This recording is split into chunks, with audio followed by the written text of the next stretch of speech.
Sir ওই যে ওই গাড়িটা ওই। হ্যাঁ দাঁড়া, হ্যাঁ গাড়ি থেকে নাম।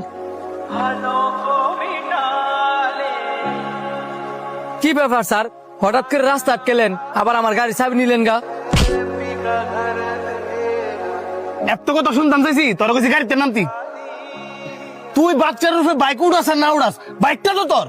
বাইক আমার ঠিক আছে, কিন্তু স্যার বাইকটা তো আপনারও হইতে পারতো। তার মানে কি আপনি খুনি? আমার বন্ধু যদি আমার কাছে বাইক চায় আমি দিতেই পারি। এখন সে যদি কোনো দুর্ঘটনা ঘটায় আসে, সেই জন্য কি আমি অপরাধী? শুনো, তোমার বাইক নিয়ে যদি কেউ চুরি করে, ডাকাতি করে বা মার্ডার করে, মামলা হইব কার নামে? ওই বাইকের মালিকের নামে।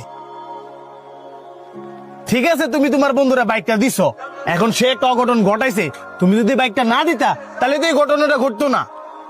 তোমার আমি ছাড়তে পারি একটা শর্তে, তুমি যদি তোমার বন্ধুরা এখানে উপস্থিত করাইতে পারো, আর যদি না পারো তোমার বাইক আর তোমার আমি থানায় তুলে যাম। হ্যালো, তুই করে একটু নাগরিক দিয়েছে, তুই না এই গাড়ি অ্যাক্সিডেন্ট করছস? কাঙ্ক্ষিত নম্বরটিতে এই মুহূর্তে সংযোগ দেওয়া সম্ভব হচ্ছে না। কি অ্যাক্সিডেন্টের কথা কইছো আর বন্ধু ফোন বন্ধ করে দিছে? সরি, আমার আর কিছু করার নাই।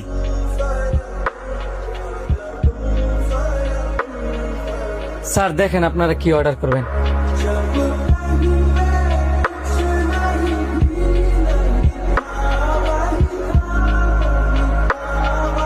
বন্ধু তুই, স্যার আপনার মনে হয় কথা ভুল হইতেছে। আমার উপরে তোর রাগ করার কারণ আছে, কিন্তু তোর এই অবস্থা কেমনে? আমার এই অবস্থা কেমনে না? অপরাধ করলি তুই, আর সেই অপরাধের ভাগিদার হইলাম আমি। 2টা বৎসর জেল কাটছি আমি। এই 2টা বৎসরে আমার কেরিয়ার ধ্বংস করে দিছি। কি আসিল না আমার, কিন্তু আমি আজকে একটা রেস্টুরেন্টের ওয়েটার।